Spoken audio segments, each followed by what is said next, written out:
and to the ICC with the hope that their responses will be meaningful. This Council must create a mechanism to protect the most vulnerable, promote accountability, and preserve evidence of crimes. I also look to Russia, where I see people taken to the streets to oppose this invasion. The same authorities that seek to crush my country are also seeking to crush their voices. The Human Rights Council must act with courage and ambition to stand against of all these violations and crimes. Gracias. Tiene la palabra Caritas Internationalis. Caritas is gravely concerned by the current alarming humanitarian and human rights situation in Ukraine, with many civilian casualties. Caritas is witnessing alarmingly high numbers of internally displaced people and people fleeing into neighboring countries, and we appreciate their generosity and solidarity. The present situation in Ukraine is endangering international stability and peace, and echoing the Holy Father brings international law into disrepute. We call for international humanitarian law and human rights to be respected. The civilian population and aid workers must not be targeted, and safe evacuation of vulnerable groups must be facilitated. We appeal to the neighboring countries to continue welcoming refugees and provide assistance without discrimination, including third country nationals. The Caritas Confederation is also deeply concerned by the safety of migrants and refugees left in Ukraine and who are in urgent need of protection. We call on the Office of the High Commissioner for Human Rights and relevant special procedures to closely monitor the human rights situation of vulnerable groups, both in the country and on the move, and who are exposed to increased risks and human rights violations, including human trafficking. Caritas stands in solidarity with the people of Ukraine and all the victims of this crisis and appeals for peace. Gracias. Tiene la palabra Human Rights House Foundation. Mr. President, Human Rights House Foundation strongly condemns Russia's invasion of Ukraine and is appalled by the violence inflicted upon the Ukrainian people as a result of Russia's war. We are inspired by the courage of the Ukrainian people and stand in solidarity with them as they demand international support. HRHF calls on the Human Rights Council to mandate a commission of inquiry in order to promote accountability for human rights violations associated with Russia's war against Ukraine. We also call on member states to ensure full resources are available to the UN monitoring mission in Ukraine. At the same time, we implore the Council to establish a special rapporteur on human rights in Russia. For far too long, the international community has avoided taking concrete action to hold Russian authorities accountable for their domestic campaign to target civil society, silence dissenting and opposition voices, shutter free and independent media, and ban any form of peaceful protest. We now see that these actions to repress the freedoms of assembly, association, and expression have allowed the authorities to wage an unprovoked war against their neighbor. For these reasons, we also call on the Council to request the General Assembly to suspend Russia's membership in this body. We also remind member states to take all necessary steps to ensure the safety of Ukrainian, Belarusian, and Russian human rights defenders and their families as Russian authorities expand their brutal assault against them. In the short term, governments must be prepared to use their diplomatic presence in Ukraine to protect human rights defenders and their families at significant risk and facing imminent threat by Russian authorities. HRDs and their families will also continue to require urgent and emergency visa support and resources while abroad to continue their important work. Thank you. Thank you. Now I give the floor to a joint statement by Child Rights Connect. Joint statement by Child Rights Connect, Eurochild and other NGOs. We stand in solidarity with all the children, families and organisations that are working in Ukraine and neighbouring countries in these extremely difficult times. We're profoundly concerned by the rapidly deteriorating humanitarian situation facing children and the short and long-term consequences on their rights. We condemn the recent attacks on schools and kindergartens in Ukraine. The war will have knock-on effects throughout Europe at a time when the pandemic has already deepened inequalities. The Russian Federation and Ukraine have both ratified the UN Convention on the Rights of the Child and its optional protocol on the involvement of children in armed conflict. We call on all parties to the conflict to abide by international humanitarian law and human rights law, ensure safe access to humanitarian assistance, protect civilians and vital infrastructure such as hospitals and schools. We echo the UN experts' call to protect the rights of all human rights defenders, including child human rights defenders, who are exercising their right to freedom of peaceful assembly, association, and expression. As networks, organisations, and individuals committed to protecting and promoting the human rights of children, we stand united against war. We reiterate the Secretary-General's call for a ceasefire and a return to dialogue to stop the escalation. We support the establishment of a commission of inquiry by the Council and any other accountability mechanisms to deal with violations and abuses of children's rights. Thank you. Thank you. Tiene la palabra International Service for Human Rights. We condemn Russia's illegal war of aggression in Ukraine and associated massive human rights violations. We stand in solidarity with the people of Ukraine and with brave human rights defenders in Russia calling for an end to war and looking to the Council to contribute to peace, security and justice. We strongly support a commission of inquiry to promote accountability for human rights and humanitarian law violations and abuses associated with Russia's aggression. It is absurd and offensive to speak of constructive dialogue while Russian bombs and missiles indiscriminately kill Ukrainian children, women and men and destroy their hospitals and schools. We urge the Council to mandate a special rapporteur on human rights in Russia. Putin's ability to wage a war of aggression is aided and abetted by Russia's brutal repression of civil society, lack of free press, severe restrictions on freedom of expression, association and assembly, and massive disinformation.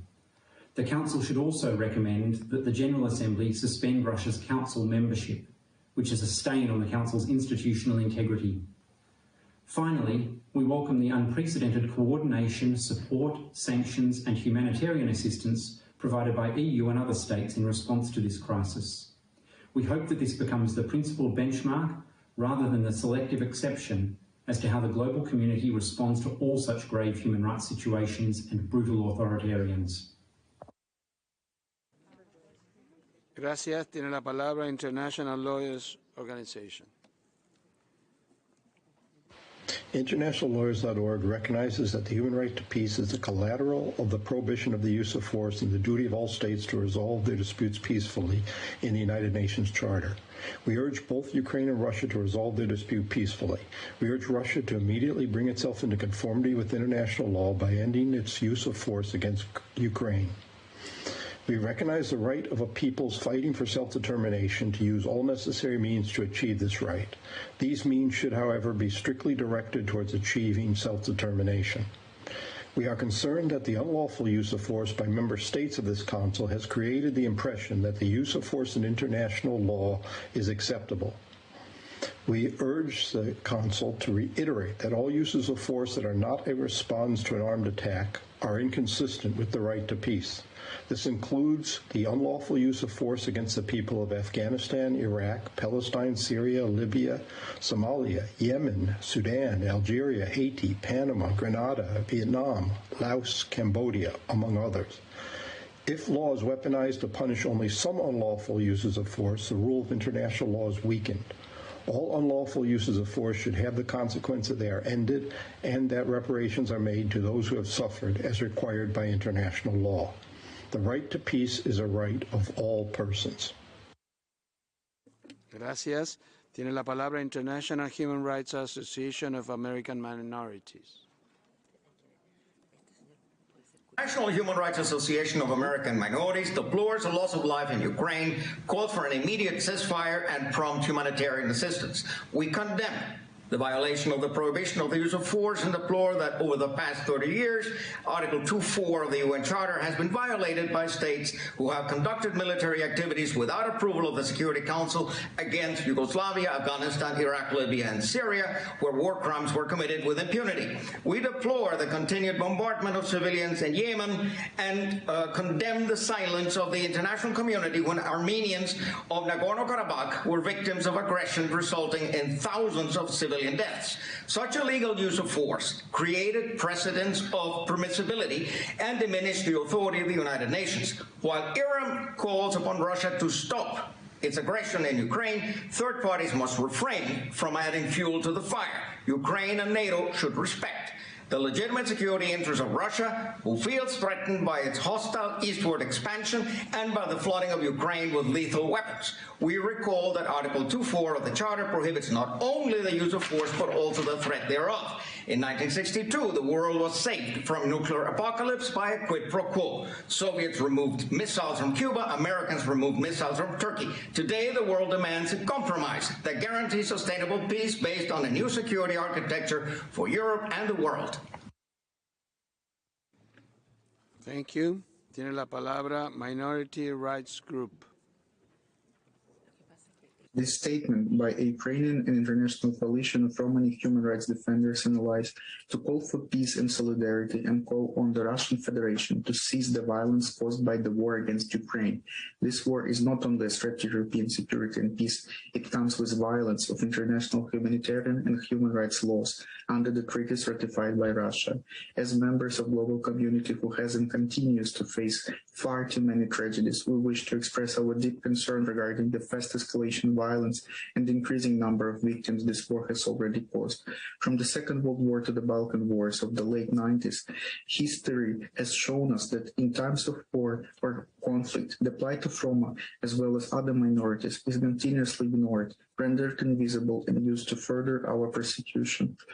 As we are witnessing people of all nations stand in solidarity in countries around the world, let us collectively fight for peace, justice, and integrity concretely by continuing to unite and take stand against the causes of war and violence, calling on authorities and aid actors to ensure that Roma minorities and marginalized people are granted equal access to protection and safety when seeking refuge, including those without identity documents. As Human Rights Council, we ask you to establish a commission of inquiry able to monitor the human rights violations and violence experienced by Roma and other minorities who often face double consequences during the war. I thank you so much.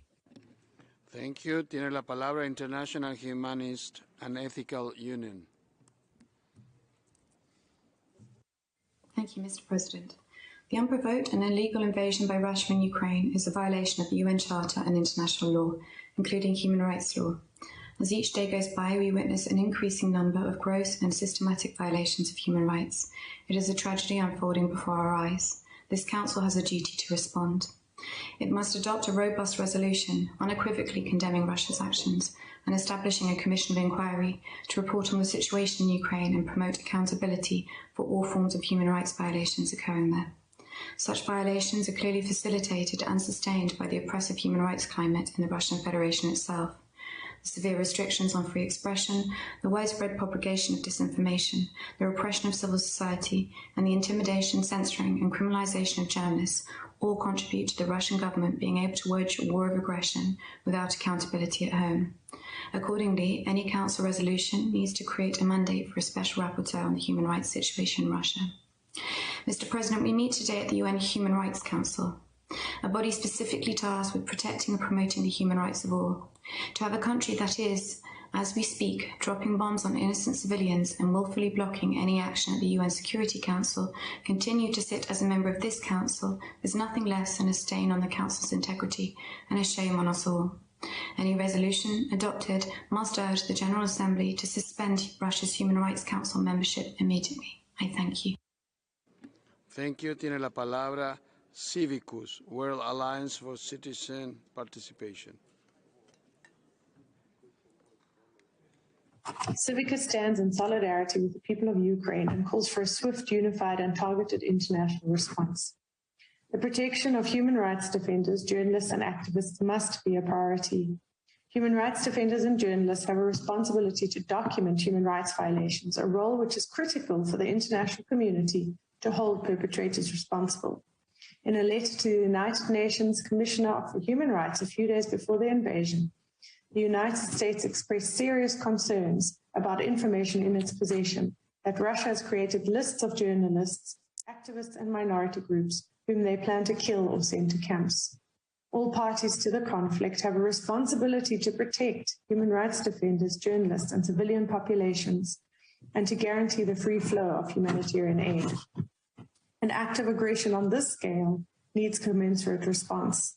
We call upon the Council to create an investigative and accountability mechanism to monitor investigate, and document human rights violations so that perpetrators can be identified and held to account.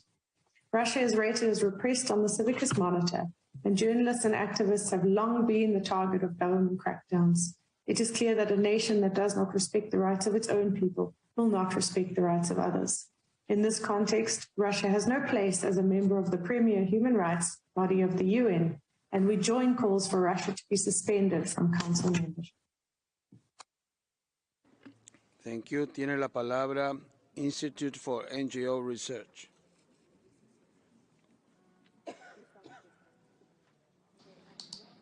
Thank you. The world is horrified and appalled by the Russian aggression against and invasion of Ukraine. Russia is engaged in mass war crimes and crimes against humanity, including indiscriminate bombings on apartment buildings, opera houses, and parks. Russia has attacked Jewish cultural heritage sites like the Barbie Yar Memorial. And Russia has employed prohibited thermobaric bombs wreaking mass destruction. Unlike in other conflicts, Ukrainians are not firing hundreds of rockets a day on Moscow or St. Petersburg. They are not suicide bombing Russian buses, weddings, or kindergartens. They are not setting up their military headquarters in hospitals, nor storing mass arsenals of missiles in churches, schools, or UN facilities. They are not shooting at, balloon bombing, nor digging dozens of terror tunnels to kill and kidnap Russians living along the border. They are simply defending against a blatant attack on their existence. Since 2014, this council has done next to nothing on Russia's aggression in the region. It has adopted no company blacklist for Russian settlement business. There have been no moves to cooperate with ongoing ICC investigations. There have been no commissions of inquiry, permanent or otherwise. And just last week, a day before the invasion, UNHCR accepted a $2 million donation from Russia. Will this donation be returned? Will the members here adopt the resolution and establish a commission of inquiry? Will they provide evidence to the ICC now that the prosecutor has opened a full investigation? Mr. President, we shall wait and see. Thank you. Gracias. Tiene la palabra Mat for Peace, Development and Human Rights Association. شكرا سيدي الرئيس. تعرب مؤسسة ماعت للسلام والتنمية وحقوق الإنسان عن قلقها العميق ازاء التطورات الأخيرة في أوكرانيا، حيث ترى أن هذا التصعيد بين الجانبين الروسي والأوكراني يقوض السلم والأمن الدوليين ويجعل المدنيين هدفا للأعمال العدائية غير المشروعة التي تتعارض مع مبادئ وأحكام القانون الدولي الإنساني. لقد خلفت هذه الحرب التي لم يمر عليها سوى بضعة أيام أكثر من 100 قتيل في صفوف المدنيين، بينهم أكثر من 50 من النساء والأطفال وإصابة 400 آخرين، فيما اضطر نحو 600 ألف مدنيا للفرار جراء هذا التصعيد. لاحظت مؤسسة ماعت وجود هجمات عشوائية مدمرة للبنية التحتية والأعيان المدنية استخدمت فيها الذخائر العنقودية وهي أسلحة عشوائية محظورة دوليا. سيد الرئيس، ترحب مؤسسة ماعت بقرار الاتحاد الأوروبي بمنح اللاجئين الأوكرانيين حق الحماية والعمل في دول الاتحاد لمدة 3 سنوات، وتطالب مؤسسة ماعت بالوقف الفوري لإطلاق النار والانخراط في مفاوضات غير مشروطة للوصول إلى هدنة إنسانية تضمن وصول المساعدات إلى الفئات المتضررة. شكرا سيد الرئيس.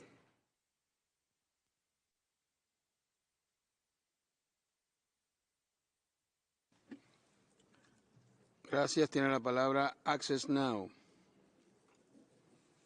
Mr. President, Your Excellencies, as we speak, the people of Ukraine continue to suffer under an illegal, brutal invasion, both offline and online. I'm drawing attention to cyber attacks that compound suffering in Ukraine and threaten human rights. We stand with the people of Ukraine as they endure Russia's large-scale invasion targeting population centers, alongside ongoing cyber attacks that impact critical services and infrastructure. Cyber attacks destroy essential systems like electrical grids and hospitals, exacerbating tensions and endangering lives. Violations of human rights online enable and escalate offline violence, and the calculated attacks targeting digital systems essential to people's safety and well-being are unacceptable. We urge the Council to take action now, first, by unequivocally condemning attacks on Ukraine's internet, telecoms, and broadcast infrastructure, which deliver essential information and systems, and to investigate serious violations of international human rights law, online and offline. Second, establish and uphold clear people-first cybersecurity standards and condemn cyber warfare as a threat to human rights in Ukraine and seek accountability for cyber attacks. Finally, timely support for local actors, particularly human rights defenders, activists, and journalists, is needed to help these vulnerable groups strengthen their resilience against cyber attacks. Thank you. Thank you. Tiene la palabra European Union of Jewish Students.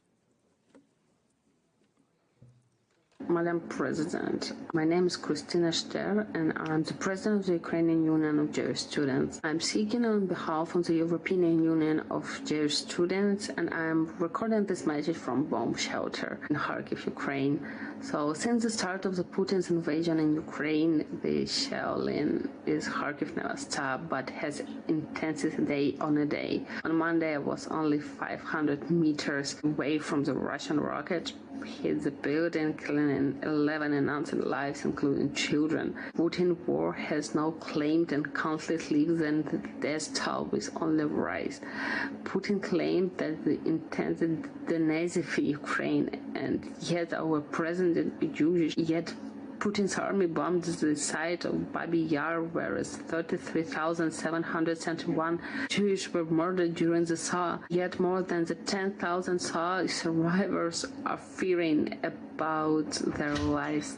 Madam President, make no mistakes, Putin was a criminal, a war criminal. In the past days, the Ukrainian peace Jewish and non-Jewish life have taken an army, not just the army, the Ukrainian citizens, with the most incredible bravery. We are fighting for our rights, for our freedom, and now we are praying for the peace. Please help us. Gracias. Tiene la palabra Partners for Transparency. Thank you, Madam President. There is no way to deny the facts indicating escalation of indiscriminate attacks on civilian objects in the framework of the armed conflict between the Russian and the Ukrainian armed forces, which violated all international laws, especially the rules of international humanitarian law.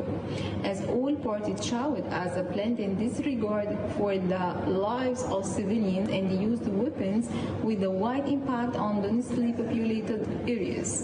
All parties involved in the crimes against civilians and the evidence obtained by the Partner for Transparency confirms the involvement of all parties in the crime against civilians.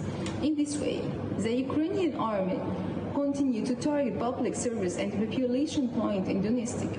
And this regard also the Russian army launched the numbers of indiscriminate attacks on the number of Ukrainian cities. So Partner for Transparency recommends that the necessary for all parties to stop targeting civilians with respect for the international humanitarian law. Second, the need to investigate all human rights crimes that occurred during this conflict and hold this responsibility on account to prevent immunity through the human rights mechanism for the Human Rights Council. Thank you, Madam President.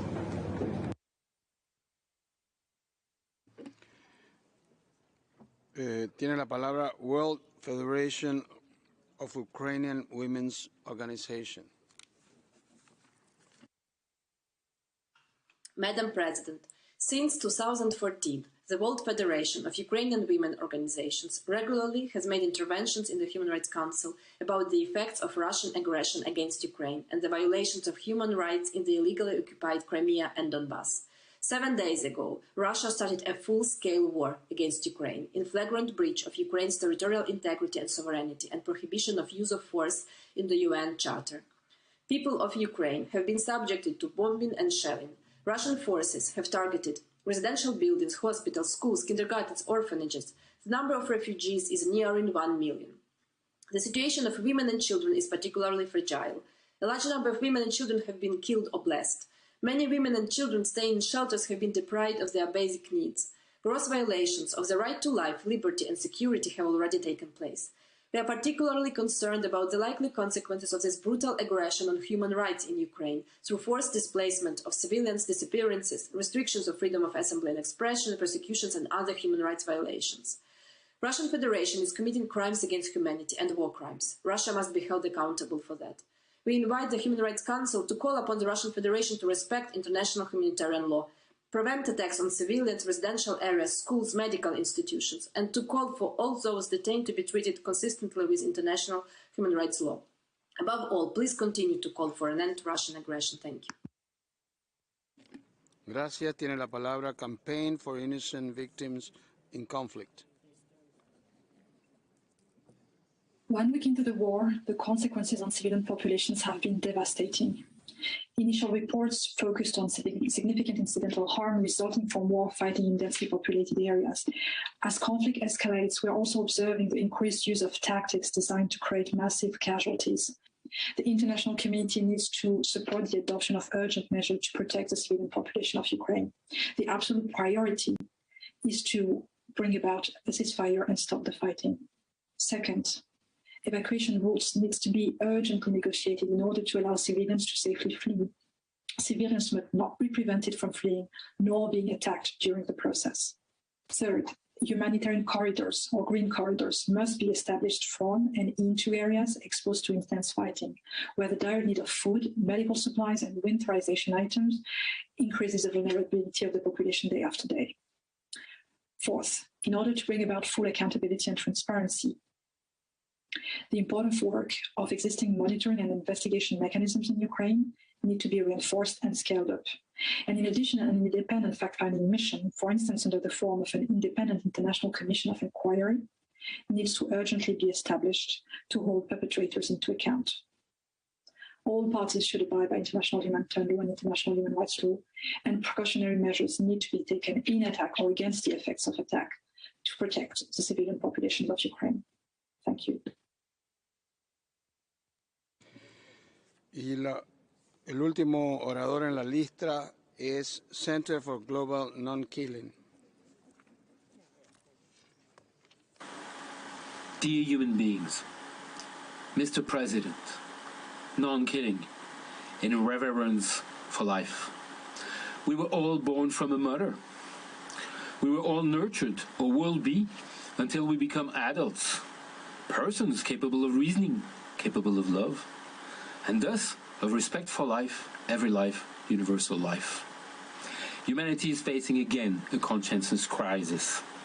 It is not a matter of winning or losing, or of strife, or of a culture of peace being stronger than a culture of war, or of how we failed once again to prevent it. Though, as every life, it counts. It is about leading a normal life, each and every one of us. Whatever our functions or merits, as human beings, normal people on a sustained planet in a sustained peace. They are high humble people who need to review their behaviors and attitudes regarding the right to life. If they come to respect life in all circumstances, may they be pardoned. Senseless and heartless killing must stop, now as forever. We are all part of the solution. We can all become non-killing centers. Thank you.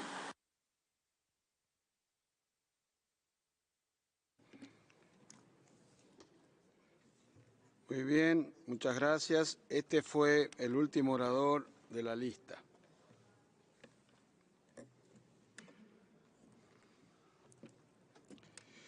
Antes de comenzar a tomar acción sobre el proyecto de resolución L1, sugiero que hagamos una prueba de votación para que cada Estado miembro se familiarice con el sistema de votación. Cuando pida a la Secretaría que abra la máquina de votación, las luces de los botones de votación empezarán a parpadear. Si desean votar sí, pulsen el botón verde más. Para el no, pulsen el botón rojo menos y el botón blanco 0 para la abstención. Ahora invito a todos los representantes que pulsen uno de estos botones en el sistema de votación, el cual tiene una pegatina con la leyenda voto y que se encuentra en la mesa de uno de sus asientos.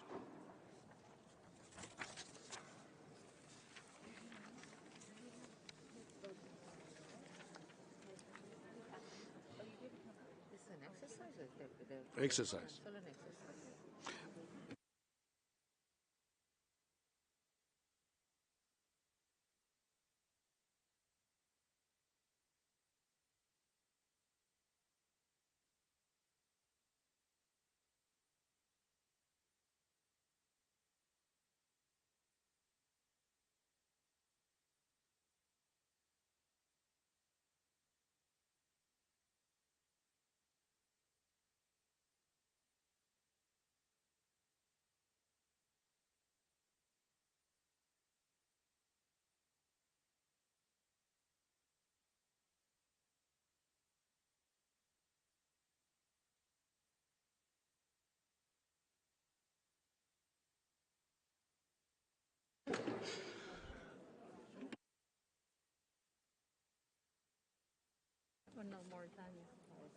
Estamos esperando un Mauritania que...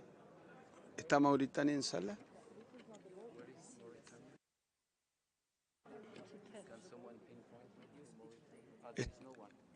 ¿No está Mauritania en la sala? Ok.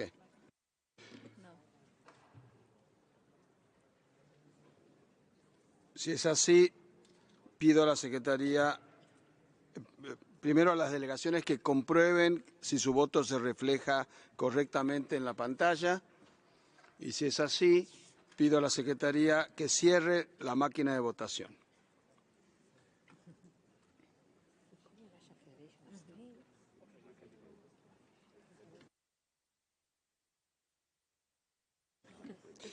Ahora vamos a empezar a tomar acción sobre el proyecto de resolución. Les recuerdo que el proceso de votación es un proceso en el que participan solo los Estados miembros. Los Estados observadores solo pueden intervenir en dos casos: en la fase de presentación de un proyecto de propuesta o cuando el Estado observador sea un país concernido por un proyecto de resolución o decisión. Salvo en estos dos casos, los Estados observadores no podrán tomar la palabra hasta que finalice el proceso de votación, ni para plantear una cuestión de orden.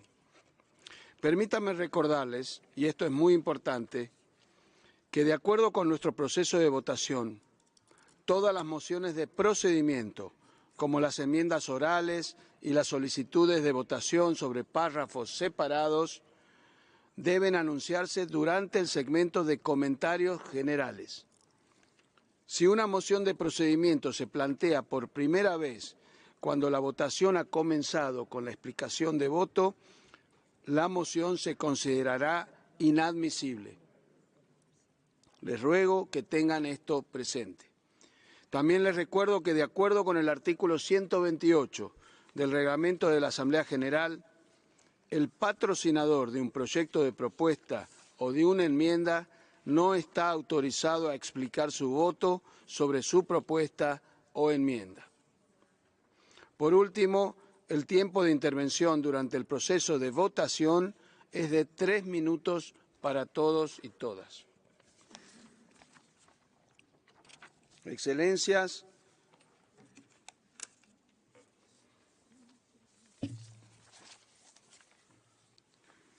el Consejo examinará ahora el proyecto de resolución L1 titulado Situación de los derechos humanos en Ucrania derivada de la agresión rusa. Doy la palabra a la representante de Ucrania para que presente el proyecto de resolución L1 titulado Situación de los derechos humanos en Ucrania derivada de la agresión rusa.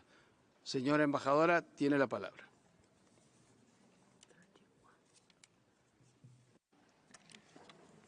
Mr. President, the delegation of Ukraine has an honor to present for the consideration of the Human Rights Council Resolution L49/L1, Situation of Human Rights in Ukraine resulting from the Russian aggression, so far co-sponsored by 68 countries. The aim of this resolution is for the Council to exercise its primary mandate and to put an end to human rights crisis in Ukraine caused by unjustified and unprovoked military aggression by the Russian Federation. Russia attacked not only Ukraine, but every country in this room by breaching the UN Charter and fundamental principles of international law with acute human rights ramifications. Thousands of innocent civilians have now lost their lives. Russian forces continue deliberate and indiscriminate shelling of the Ukrainian cities. The number of people who were displaced has already exceeded 1 million.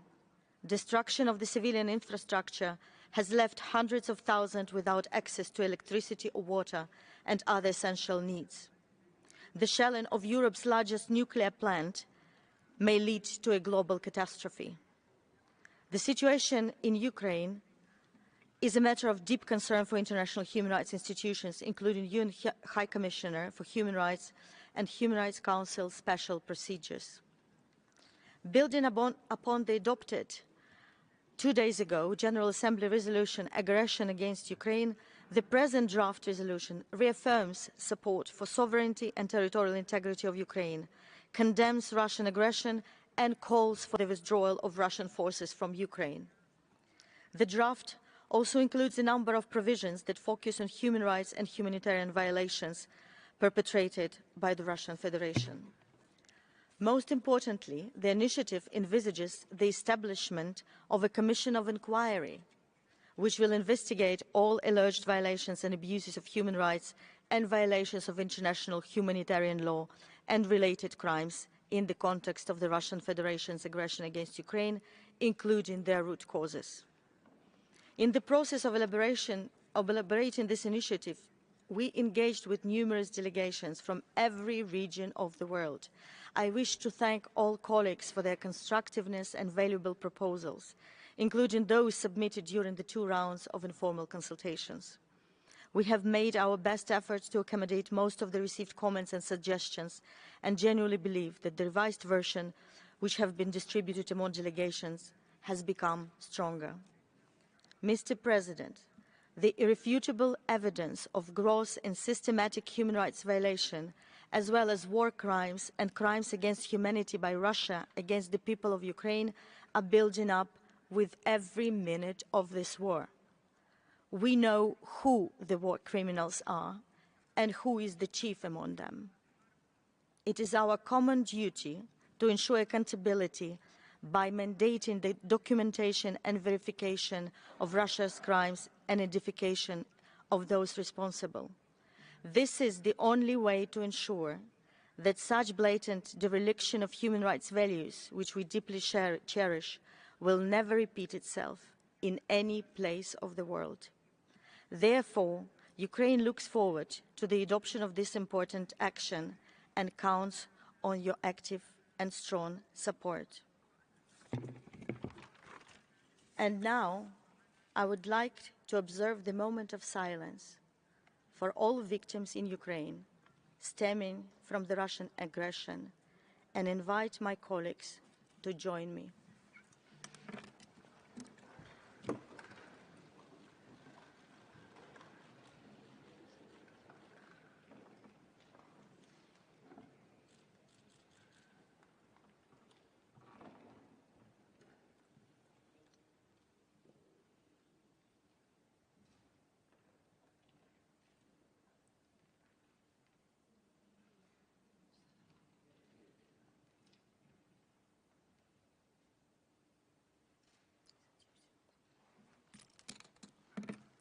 I thank you, Mr. President.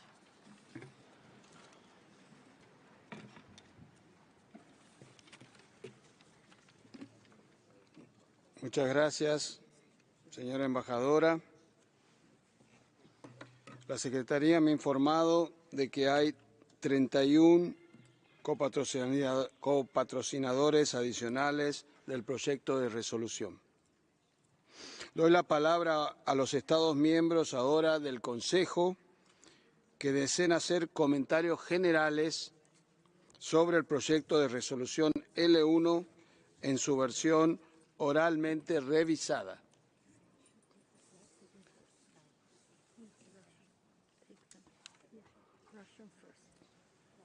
La delegación de la Federación Rusa tiene la palabra.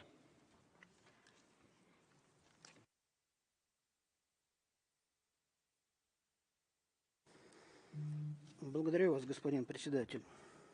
Мы уже высказывали свое негативное отношение к проведению срочных дебатов. Их цель для нас очевидна – отвести внимание от преступной политики киевских властей в отношении своего же народа, возложив при этом всю ответственность на Россию. Рассматриваемый проект резолюции это наглядно подтверждает. В нем нет ни слова о преследовании и убийствах журналистов, оппозиционеров, правозащитников и просто несогласных, пытках, ущемлении прав религиозных и национальных меньшинств, сужении пространства для гражданского общества, всплеске расизма и расовой дискриминации. Между тем, все это стало реальностью и неотъемлемой частью современной Украины. Прибавьте к этому развязанную Киевом войну со своим же народом в Донбассе. Все эти 8 лет Украина под одобряющие кивки своих западных кураторов осуществляла обстрелы населения Донецка и Луганска, держа в страхе их жителей. Хотя бы кто-нибудь из вас, уважаемые европейские и американские коллеги, осудил эти действия, убийство тысяч людей, детей, посочувствовал их страданиям, вызванным постоянными бомбежками и блокадой? Не нашли мы в тексте резолюции и осуждения в адрес западных кукловодов Киева, которые накачивают страну летальным оружием. По всей видимости, им безразлично, что поставляемые на Украину переносные зенитно-ракетные комплексы и другое вооружение будет убивать и калечить. Тем временем киевский режим сознательно выпускает из тюрем уголовников и бесконтрольно раздает им оружие, которое уже используется против гражданских лиц. По всей Украине орудуют мародеры, грабящие и убивающие простых людей. Не боитесь ли вы, господа западные миротворцы, что ваше вооружение попадет в руки таких уголовников и будет также использовано сначала против гражданского населения Украины, а потом вернется к вам, уже по каналам преступных группировок? Скажут ли вам за это спасибо жители Европы? Отмечаем исключительно однобокий характер рассматриваемой резолюции. Не находим в ней какой-либо практической пользы. В конце концов, для неравнодушных к ситуации на Украине уже 8 лет существует возможность высказаться в ходе регулярных диалогов в рамках СПЧ по положению с правами человека в этой стране. Добавим сюда наблюдательную миссию ООН по правам человека на Украине, которая все эти годы собирает и обобщает информацию о том, что там происходит. Это делает создание нового механизма по расследованию бесполезной траты средств, которые можно было бы направить на помощь простым гражданам Украины. Однако все это вряд ли заботит авторов резолюции, использующих любые средства для того, чтобы возложить всю ответственность за происходящее на Украине на Россию. В этой связи мы просим поставить проект резолюции на голосование и будем голосовать против этого документа. Призываем делегации также выступить против этой инициативы. Господин председатель, только что прошла минута молчания, против которой мы ничего не имеем. Считаем, что любая человеческая жизнь бесценна и требует от того, чтобы они помнили. Надеемся, что почти в память всех погибших на Украине в этот момент зал, хотя бы и присутствующие в нем дипломаты и представители Управления Верховного комиссара ООН по правам человека, наконец вспомнили о тысячах замученных и убитых киевским режимом жителей Донбасса. Благодарю вас.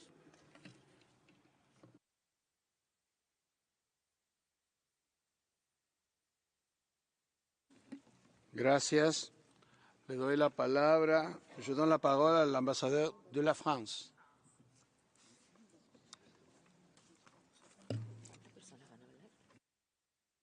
Merci, Monsieur le Président. Monsieur le Président, Madame la Haute-Commissaire, j'ai l'honneur de m'exprimer au nom des États membres de l'Union européenne qui sont membres du Conseil des droits de l'homme. Ce commentaire général a été approuvé par l'Union européenne dans son ensemble. L'Union européenne souhaite tout d'abord féliciter et témoigner de sa solidarité et de son soutien à la délégation ukrainienne qui travaille dans des circonstances très difficiles et sous d'extrêmes pressions. Dans l'épreuve, vous avez fait tout votre possible pour tenir compte des préoccupations et des demandes de vos partenaires du monde entier afin de présenter un texte équilibré et de permettre à davantage de délégations de le coparrainer et de voter oui. Monsieur le Président, la position de l'Union européenne est désormais bien connue. Il n'y a qu'un seul agresseur dans cette guerre, c'est la Russie. Pas l'OTAN, pas l'Europe, pas l'Ukraine. La Russie doit être tenue responsable de ses actions. Malgré les appels de la communauté internationale, l'offensive russe s'intensifie au point de bombarder la centrale nucléaire civile de Zaporijia au risque de conséquences effroyables pour l'Ukraine, l'Europe et le monde. La résolution qui nous est présentée crée une commission d'enquête qui examinera toutes les violations et tous les abus des droits de l'homme et les violations du droit humanitaire international dans le contexte de l'agression de la Fédération de Russie contre l'Ukraine. L'Union européenne soutient pleinement la création de cette commission et espère qu'elle sera opérationnelle dès que possible. Pour ces raisons, les États membres de l'Union européenne qui sont membres du Conseil voteront oui à la résolution. Je vous remercie, Monsieur le Président. Merci. Tiene la palabra Alemania. Thank you, Mr. President. Germany aligns itself with the EU statement. Yesterday's debate sent a very clear signal. The vast majority of member states condemn the Russian aggression against another state and a member of this council. The concern about the dire human rights situation caused by this aggression is close to unanimous. The Council has been clear and strong in its condemnation in a practically unprecedented manner. In her statement, the High Commissioner for Human Rights pointed out the grave human rights violations committed by the Russian forces. Those are the facts. The distortion of the truth and misinformation campaigns of one delegation must not remain unanswered. In this regard, I commend the mission of Ukraine, Ambassador Yevgenia Filipenko, and all her staff. Their courage and professionalism in these days impresses all of us. Mr. President, the territorial integrity and sovereignty of a UN member state is at stake. Fundamental principles of the UN Charter, international humanitarian law and human rights law have been violated. The country in whose territories those violations are committed is requesting the establishment of a commission of inquiry in order to ensure accountability. Let us follow this request. Germany fully supports the establishment of a commission of inquiry and the resolution we are voting on today. We call on all members of this Council and the United Nations to support this call. Thank you. Thank you. Tiene la palabra Países Bajos.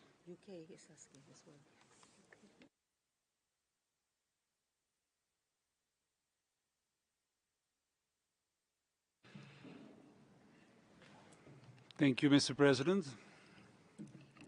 The Netherlands aligns itself with the general comment delivered by France on behalf of the European Union. Mr. President, the world is faced with a unique and difficult challenge. Global peace is at stake. This requires a careful and unified response. Before us today is a strong resolution that condemns the Russian aggression and reflects the gravity of the situation. The Netherlands will vote in favor of the resolution.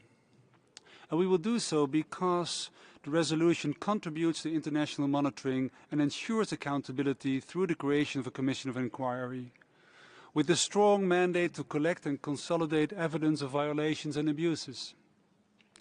The establishment of this commission of inquiry is a crucial step towards accountability and the prevention of impunity. We commend Ukraine for the transparent and inclusive manner in which it led the negotiations carried out under very difficult circumstances. We expect the international community to continue to be united in its condemnation of the Russian aggression and its commitment to resolving the crisis through peaceful means. And therefore, we call on all members of this Council to vote in favor of the resolution. I thank you, President. Gracias. Tiene la palabra Polonia.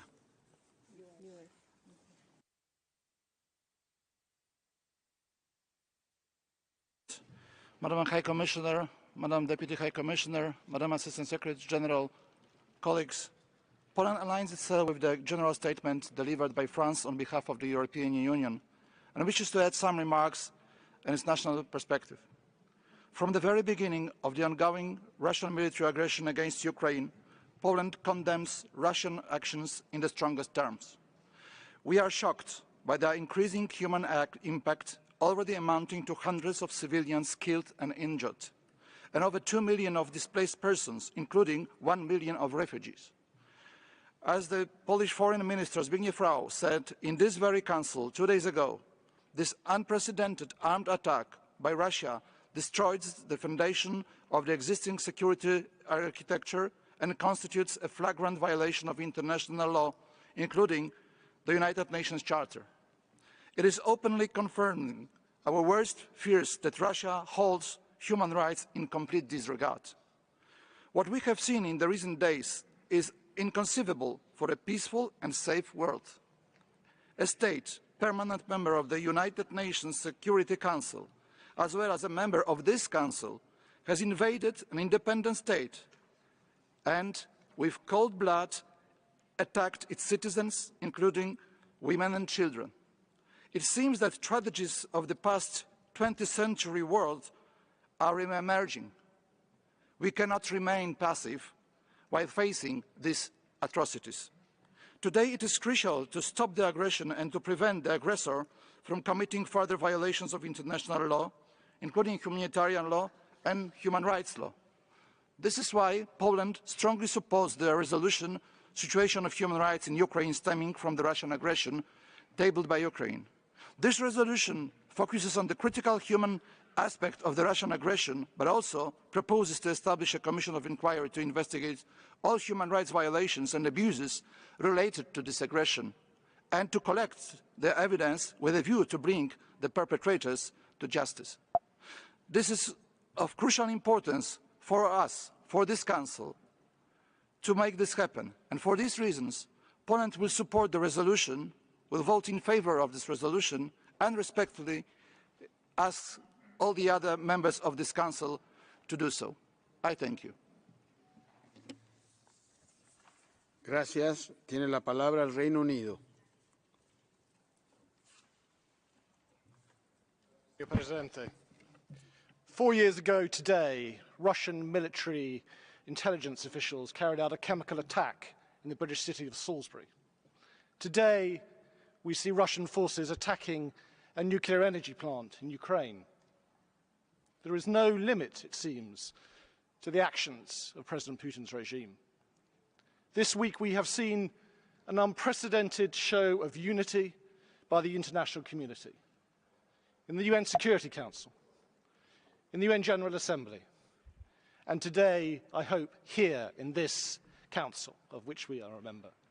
And I wanted to pay tribute to our Ukrainian colleagues who, working in the most difficult personal and professional circumstances, as they think of their loved ones under attack from missiles and bombs and tanks and the streets of their homeland, have risen with the greatest professionalism to work with all of us to ensure that today this Council speaks out in the clearest possible terms in support of the very principles on which this organisation was founded, in support of the Charter, in support of international law, in support of territorial integrity, in support of sovereignty, in support of democracy, in support of human rights, and in support of fundamental freedoms. The freedom for a country to choose its own destiny.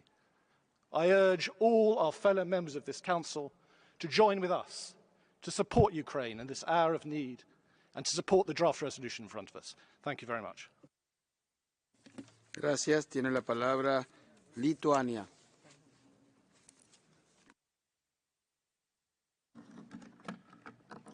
Thank you, Mr. President, Madam High Commissioner, Excellencies, ladies and gentlemen. Lithuania fully supports the statement delivered earlier on behalf of the European Union. And Lithuania, in the strongest possible terms, condemns Russia's open, large-scale aggression against independent, peaceful, and democratic state of Ukraine. And we must be very clear about the terminology we use. It is not conflict in Ukraine. It is Russia's aggression on Ukraine. Even more, it is attack against us all, against the international law and rules, against the multilateral system we believe in. Participation of Belarus in this attack means sharing responsibility for its consequences. This brutal invasion is an appalling and flagrant violation of the Charter of the United Nations, the Helsinki Final Act, the Budapest Memorandum, and the Charter of Paris. Also, we must not be carried away by lies and misinformation the Russian Federation uses. We call on the international community to see the facts. The human rights and humanitarian situation in Ukraine is worsening as we speak. The number of civilian casualties is growing. Concern about the fate of those within the territory under attack or siege by Russian troops is alarmingly rising. This morning, we saw attack on the largest nuclear power plant in Europe. If it will be damaged, human suffering will be of unspeakable proportions. The United Nations General Assembly 2 days ago sent a strong message to the world, and the Human Rights Council cannot be silent. It is this Council's role to address situations of gross human rights violations and also take immediate steps to prevent them. Therefore, we fully supported Ukraine's request for an urgent debate and stand fully behind the resolution before us today. The gravity of the situation fully justifies the establishment of a commission of inquiry, and the aggressor must be stopped and held accountable. Lithuania will vote in favor of the resolution, and we call on other members of this Council to do the same. I thank you. Gracias. Tiene la palabra la delegación de Estados Unidos de América.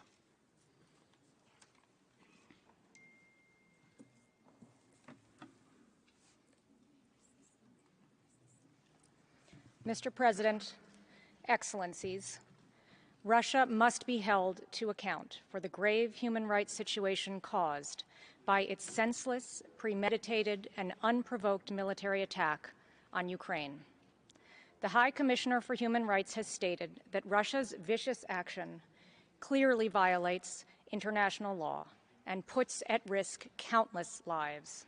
The Secretary General has lamented the rising death toll and concluded that Russia has violated the UN Charter, Article 2(4) of which states that all member states shall refrain in their international relations from the threat or use of force against the territorial integrity or political independence of any state.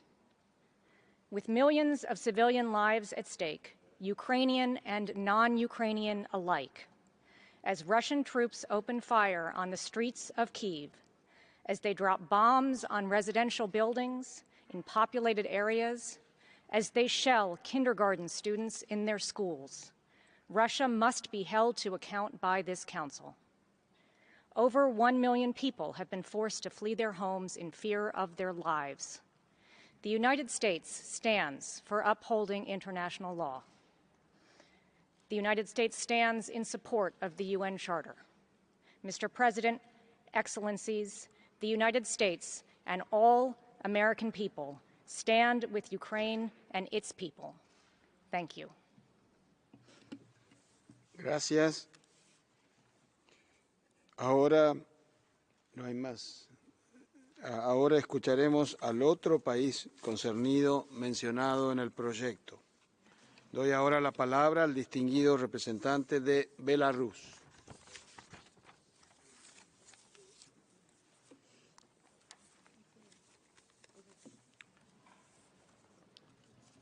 Благодарю, господин председатель. Мы не поддерживаем представленный проект резолюции Л1. Этот документ не содействует политико-дипломатическому урегулированию конфликта.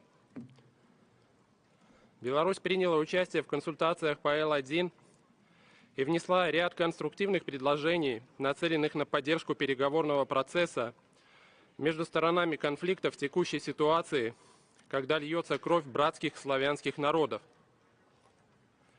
К сожалению, наши предложения проигнорировали. Шокирует тот факт, что в резолюции нет ни слова про переговоры и мир.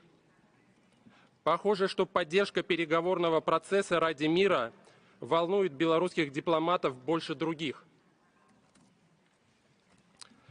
Сожалеем мы о том, что авторы резолюции проигнорировали предложения Беларуси, нацеленные на предотвращение попадания в зону конфликта наемников и летального оружия. Ряд западных стран осуждает Беларусь за, как они выражаются, поддержку агрессии против Украины. И об этом идет речь в Л1. Но давайте скажем себе честно, кто подпитывает пламя конфликта в Украине. В отличие от соавторов резолюции, Беларусь не направляет в зону конфликта оружие и наемников. И нет ни одного белорусского солдата на украинской земле. И напротив, по сообщениям, Польша уже пропустила только из Хорватии 200 наемников. Отдельные западные политики поддерживают призывы к иностранцам ехать воевать в Украину.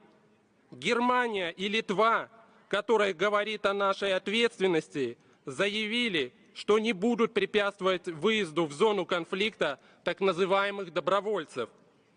Вы, соавторы проекта резолюции Л1, упрекающие нас в нарушениях прав человека, предали свои идеалы, которым поклонялись, когда сейчас, без колебаний, лишаете инвалидов права на участие в Паралимпийских играх, запрещаете спортсменам участвовать в международных соревнованиях, лишаете миллионы людей по всему миру права на свободу передвижения, закрывая воздушное пространство, когда разрываете контракты с артистами, отчисляете по национальной принадлежности студентов из университетов, останавливаете гуманитарные проекты для детей, отключаете людей от международных платежных систем и сервисов, лишаете людей права на информацию, отключая им доступ ко всем информационным ресурсам из России и Беларуси. Даже сайты белорусских дипмиссий с консульской информацией, адресованной простым гражданам, полностью заблокированы в Европе. Этим самым соавторы резолюции вытерли ноги о всеобщую декларацию прав человека.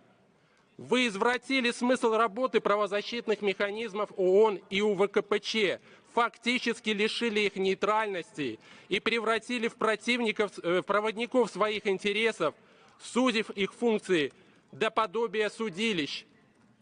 Беларусь, как братский народ России и Украине, сейчас обеспечивает условия для того, чтобы стороны конфликта могли в безопасных условиях договориться друг с другом. И мы планируем продолжить эту благородную миссию, потому что понимаем, что скорейшего завершения конфликта ждут все народы. По вышеуказанным причинам Беларусь призывает не поддерживать проект резолюции Л1. Я благодарю вас.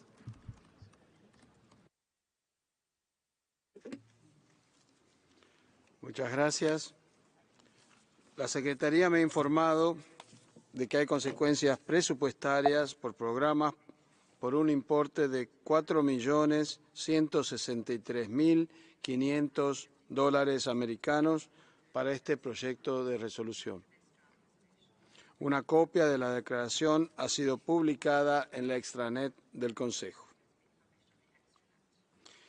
El Consejo procederá ahora a tomar una decisión sobre el proyecto de resolución L1 en su versión oralmente revisada.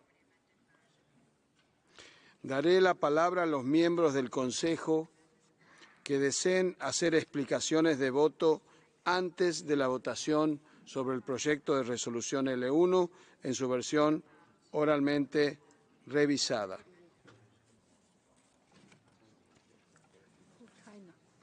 La delegación de China tiene la palabra.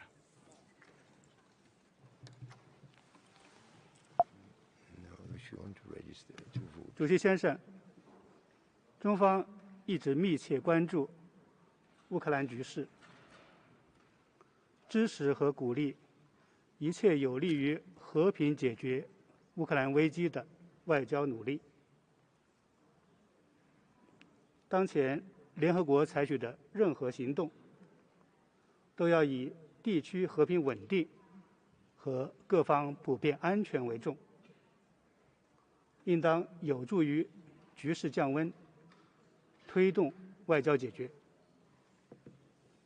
中方一向反对将人权问题政治化和借人权问题对别国施压，不赞成任何可能激化矛盾的做法。因此，我们反对设立乌克兰问题独立国际调查委员会。中国代表团不能支持 L1号决议草案。谢谢主席先生。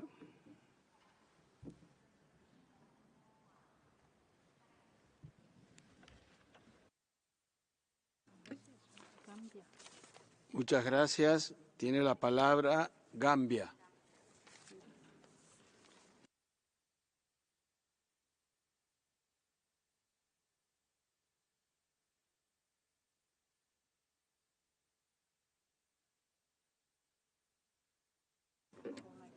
Microphone, please. Ambassador. Ambassador, please. Provoked. Microphone, and you can start again, please. Thank you. Good afternoon.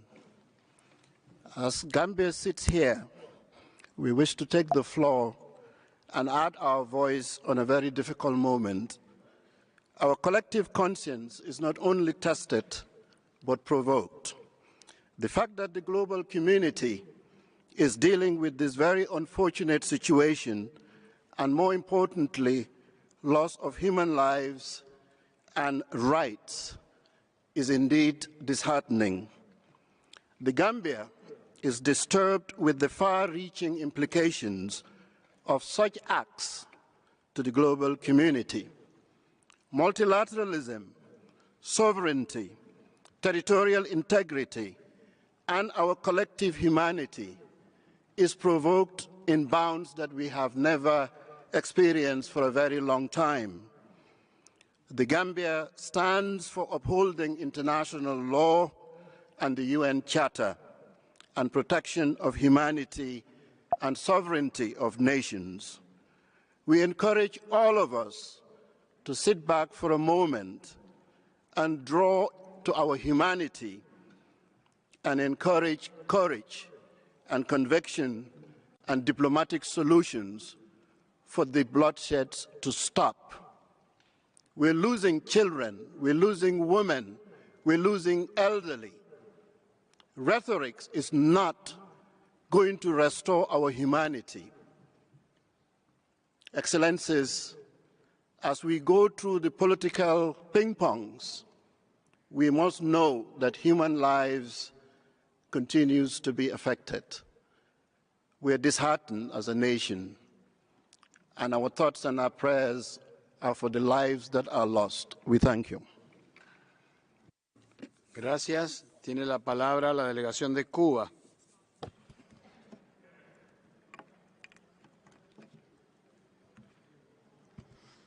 Muchas gracias, señor presidente.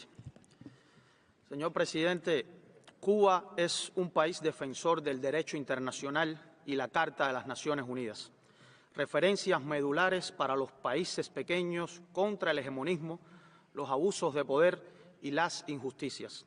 Defendemos la paz en todas las circunstancias y nos oponemos sin ambigüedades al uso o amenaza del uso de la fuerza contra cualquier Estado.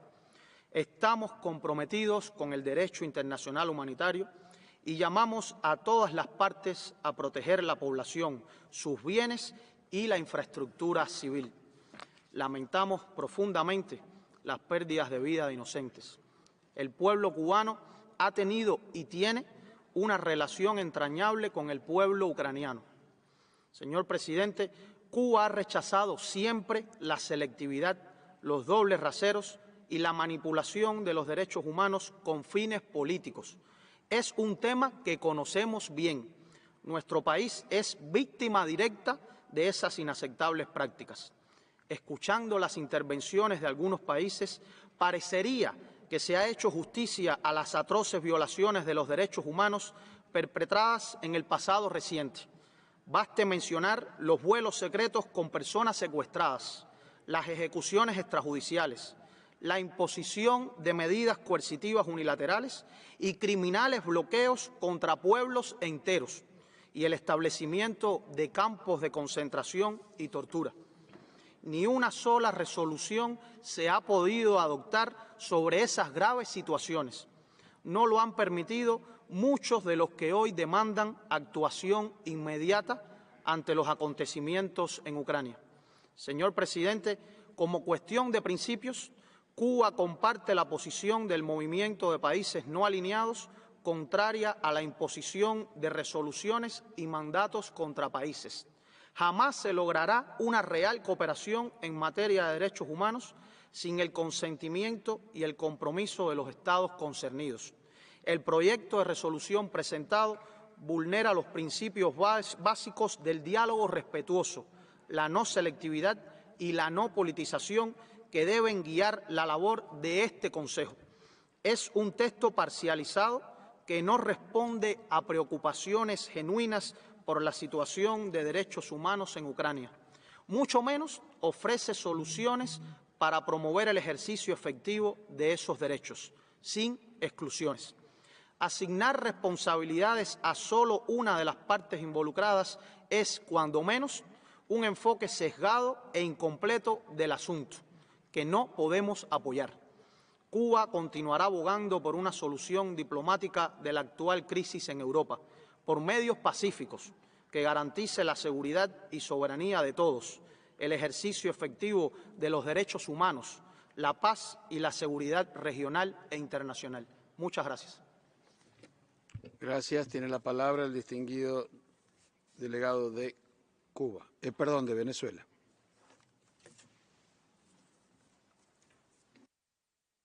Gracias, presidente.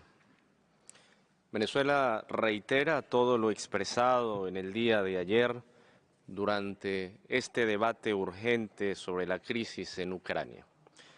Para nosotros resulta claro que son las graves provocaciones de Estados Unidos y la OTAN, basados en una peligrosa visión hegemónica del mundo, las que agudizaron el conflicto y originaron todo el sufrimiento actual a las poblaciones de Ucrania y Rusia. Lamentamos constatar que el proyecto de resolución presentado no es equilibrado. Adolece de serios desbalances en sus argumentaciones y planteamientos dirigidos exclusivamente en contra de una de las partes en el conflicto. Venezuela ratifica su firme posición de principios de rechazo a la imposición selectiva de mecanismos contra países específicos y más aún cuando estos no cuentan con el consentimiento del país concernido. No podemos aceptar bajo ningún concepto la instrumentalización de los derechos humanos con fines políticos.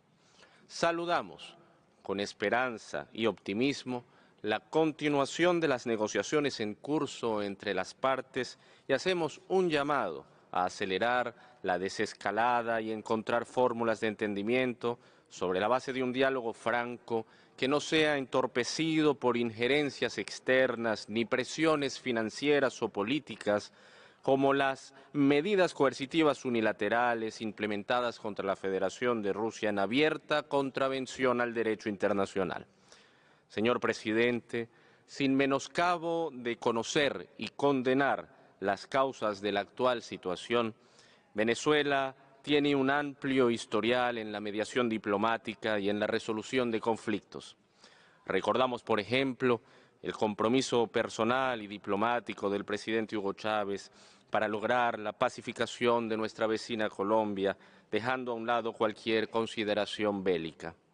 Venezuela se opone, por principios y por su tradición histórica, a cualquier forma violenta de resolver los conflictos y confía en el diálogo efectivo como el mejor camino para la resolución pacífica de las divergencias. La principal razón de este Consejo es preservar los derechos humanos de las poblaciones de ambos países y ofrecer un claro mensaje de paz.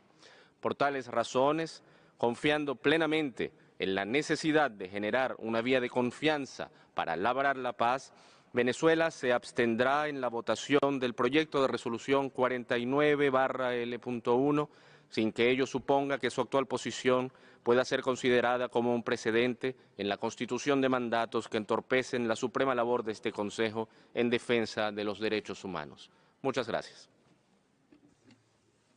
Muchas gracias. No veo ninguna otra solicitud de palabra. Por lo tanto, a petición de la delegación de la Federación Rusa, el Consejo procederá ahora a una votación registrada.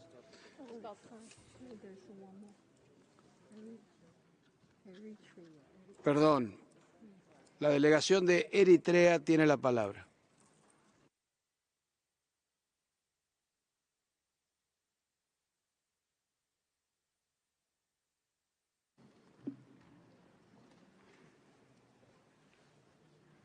Thank you, President. Eritrea reiterates its statement on the urgent debate it submitted on the situation yesterday. On this regard, Eritrea sees the debate as a political exercise with very little contribution to curbing genuine human suffering. We believe it doesn't contribute to the sustenance of peace, security, and indeed collective security of both Russia and Ukraine. There is no consent by the country concerned, and introducing coercive measures will be counterproductive. The resolution itself lacks adequate balance on the victims of the human rights violations. It is from this point that we object to the resolution. Apart from this, Eritrea stands with all victims of the conflict. And for these reasons, we will not support the resolution.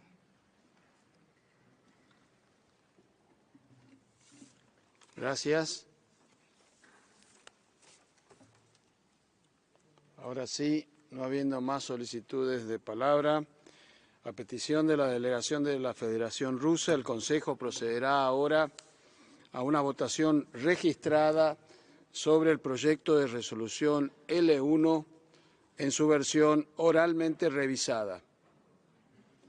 Pido ahora a la Secretaría que abra el dispositivo de votación y solicito a todas las delegaciones que registren su voto.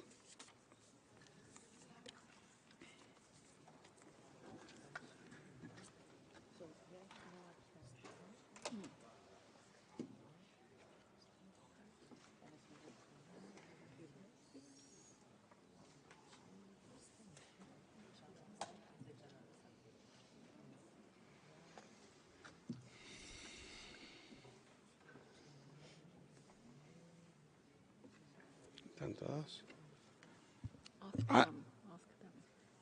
Han registrado todas las delegaciones su voto. Pido a las delegaciones que comprueben que su voto se refleja correctamente en la pantalla.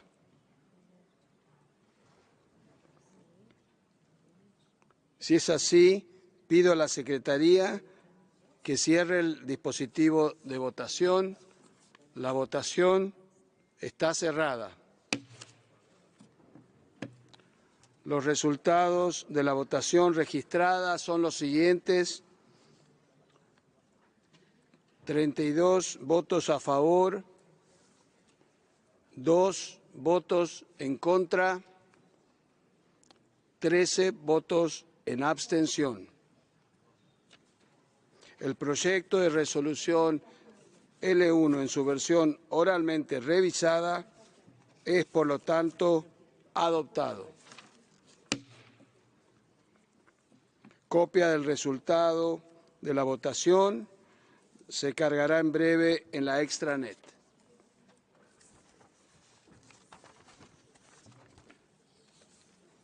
Ahora le doy la palabra a los miembros del Consejo que deseen hacer explicaciones de voto luego de la votación. La delegación de Qatar tiene la palabra. السيد الرئيس، صوتت دولة قطر لصالح مشروع القرار الذي تم اعتماده اليوم في هذا المجلس، وذلك انطلاقا من التزامها بالمبادئ الأساسية التي تقوم عليها سياستها الخارجية، والالتزام بمبادئ القانون الدولي وميثاق الأمم المتحدة، لا سيما الامتناع عن التهديد باستخدام القوة أو استخدامها، وتسوية النزاعات الدولية بالوسائل السلمية، والالتزام بالسيادة والاستقلال السياسي والسلامة الإقليمية للدول الأعضاء. ومن هذا المنطلق تؤكد دولة قطر على احترام سيادة واستقلال أوكرانيا ووحدة أراضيها في حدودها المعترف بها دوليا. السيد الرئيس، لقد استند تصويت دولة قطر على مشروع القرار على أساس قانوني، حيث ركز مضمونه على المواثيق والأعراف الدولية وميثاق الأمم المتحدة ومبادئ القانون الدولي والقانون الدولي لحقوق الإنسان والقانون الدولي الإنساني، وهي مبادئ مشتركة ومتفق عليها.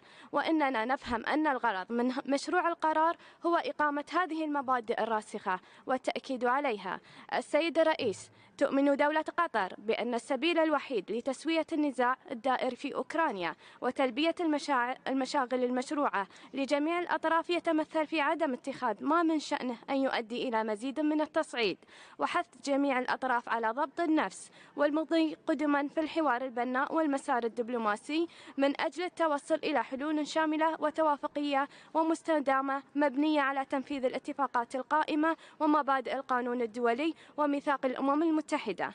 كما تعرب دولة قطر عن القلق من تفاقم الحالة الإنسانية الراهنة للمدنيين في أوكرانيا، وتؤكد على ضرورة تيسير وصول المساعدات الإغاثية للمحتاجين والالتزام بالمبادئ الأساسية لتقديم المساعدات الإنسانية وضمان سلامة المدنيين والمرافق المدنية كأولوية قصوى.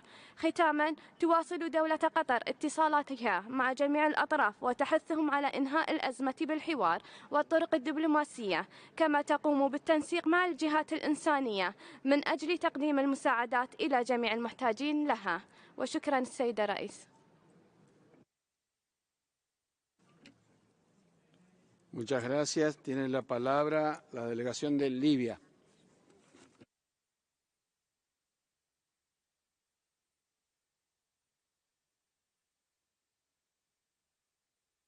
شكرا سيد الرئيس. سيد الرئيس، لقد صوتنا دعما لقرار مجلس حقوق الإنسان بشأن الوضع في أوكرانيا نتيجة للعدوان الروسي، وذلك التزاما منا بمبادئ القانون الدولي وميثاق الأمم المتحدة، والتي تمنع التهديد باستعمال القوة واستخدامها ضد سلامة الأراضي أو الاستقلال السياسي لأي دولة أو على أي وجه آخر لا يتفق ومقاصد الأمم المتحدة. وانبثق ذلك من تجربتنا، فقد عانت بلادي كثيرا من التدخلات الأحادية وغير المشروعة في شؤوننا الداخلية، الأمر الذي كان له الأثر المباشر في زيادة حدة الصراع وارتكاب كثير من انتهاكات القانون الدولي الإنساني وحقوق الإنسان. وأشير هنا إلى الدور الخطير التي قامت به بعض العناصر المسلحة الأجنبية في ليبيا، ولذلك نؤكد على احترام الاستقلال السياسي وسلامة الأراضي وسيادة كل الدول ومنع التدخل في شؤونها الداخلية. شكرا سيد الرئيس.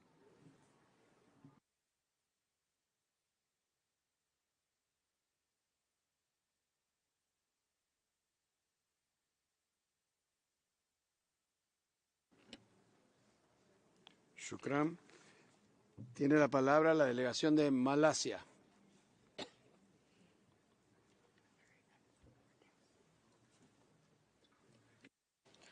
Mr. President, Malaysia is seriously concerned with the situation in Ukraine, and we reiterate our call for an immediate ceasefire and de-escalation of hostilities. We call upon all parties to uphold and respect the principles enshrined in the Charter of the United Nations and international law, including respect for sovereignty and territorial integrity, as well as peaceful settlement of disputes and the maintenance of international peace and security. Malaysia abides and strongly upholds the principles and purposes of the United Nations Charter and international law, and these principles have guided us in our decision today. Malaysia believes in the important role of the Human Rights Council in addressing human rights situations in an impartial and objective manner. Thus, it is always our endeavor to help create the right fundamentals for constructive engagement and dialogue at the Council. It is driven by our desire to ensure the continued relevance and effectiveness of the Human Rights Council. This is in accordance with the pledges we made when we sought membership of this Council. This Council is far too important, and we must not set it up for failure. Malaysia has voted in favor of the resolution based on our strong conviction of the need to uphold the fundamental principles of the United Nations Charter. It is important that all parties cooperate and abide by the decisions contained in the resolution. At the same time, we strongly encourage members of this august body to continue to facilitate dialogue in a balanced and objective manner towards finding a diplomatic solution to the conflict. This is our collective responsibility in accordance with our commitments under the Charter. Thank you. Thank you. Tiene la palabra Nepal.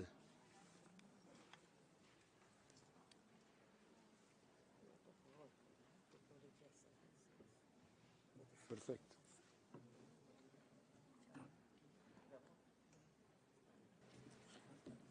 Mr. President, the situation in Ukraine is a matter of grave concern. It is urgent to ensure safety and security of lives and property and protect fundamental human rights of peoples in Ukraine. All UN members have the obligation to fully respect the principles of sovereignty and territorial integrity as enshrined in the UN Charter. Diplomacy and dialogue should be fully utilized by the parties concerned to resolve disputes peacefully and amicably. With the expectation that this resolution will contribute towards these principles and values, Nepal voted in favor of the resolution. I thank you. Gracias. Tem a palavra a delegação do Brasil.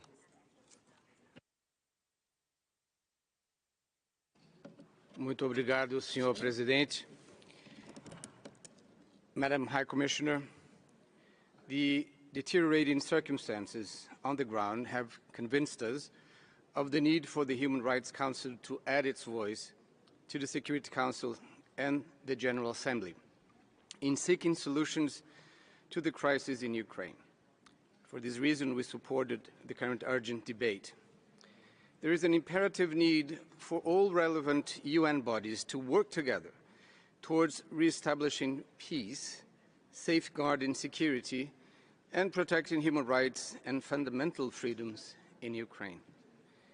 Despite constructive proposals during the negotiations of the resolution, we are disappointed by the text before us.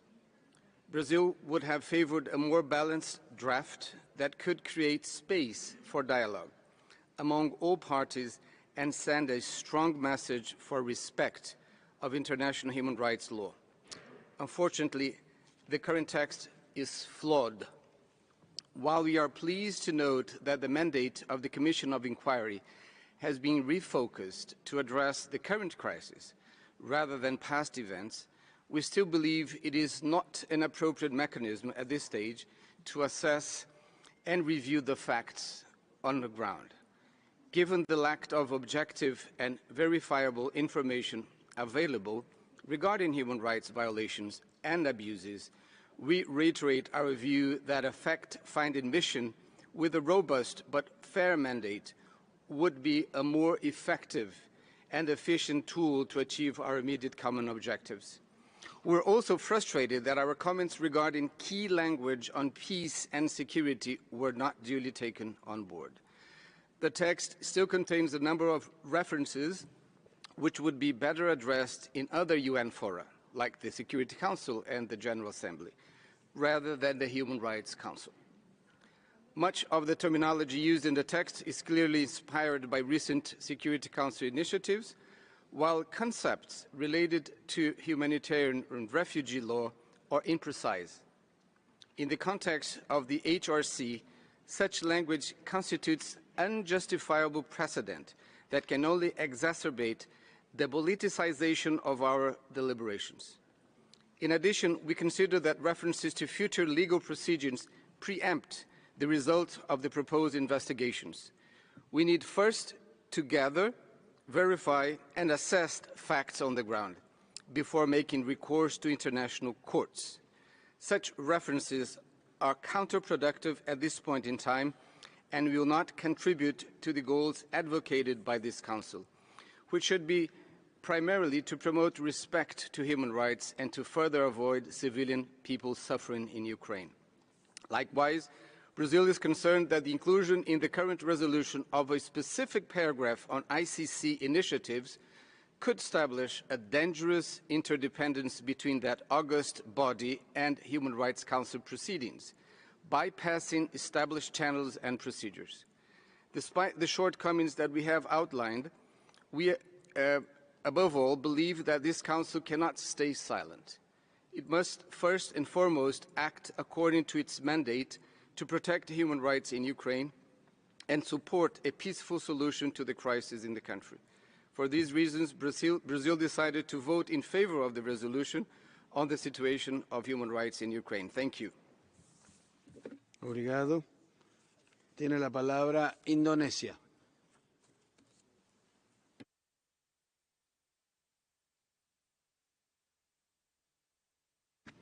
Mr. President, respect toward the sovereignty and territorial integrity for all nations, and not only for some nations, has been two of the most fundamental principles that Indonesia deems utmost importance, including in our nation-building journey. For this reason, Indonesia rejects any action that undermine these principles, including military aggression and support of separatism against sovereign state. The attack against Ukraine has resulted in a loss of innocent lives and massive displacement, which also affected a substantial number of Indonesian citizens living in Ukraine. We therefore welcome the resolution prioritization of civilian protection, the call for immediate, safe and unhindered humanitarian access and protection of all persons fleeing the conflict without discrimination. In this regard, we called upon the Council to also pay particular attention to the racism and discrimination based on race, nationality, and ethnicity that has become prevalent in the media coverage of the attack. At the same time, Indonesia is aware that escalation of violence is not exclusively committed by only one party of the conflict. It is for this reason that my delegation has called for the cessation of hostilities, the escalation of the conflict, and for all the parties to immediately pursue peace through dialogue and diplomacy. Furthermore, we encourage the international community to contribute to the de-escalation of the situation by creating an enabling and conducive environment for negotiation between the parties and not fueling hostilities. Based on this consideration, Indonesia has voted in favor of the present resolution. Thank you, Mr. Chairman. Thank you. Tiene la palabra la delegación de Ucrania.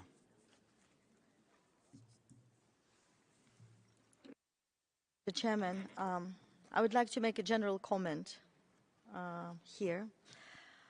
The delegation of Ukraine welcomes the adoption of today's resolution, which has brought together UN members from all regions of the world against the aggression and human rights violations and breaches of international law. I thank all those who voted for the right cause. А теперь я хотела бы обратиться к российским и белорусским дипломатам и гражданам этих стран, которые работают в Женеве. Находясь здесь, вы все прекрасно видите и все прекрасно понимаете. И у каждого человека есть возможность выбора. Продолжать защищать зло или сохранить человеческое достоинство. И этот выбор за вами. I thank you, Mr. President.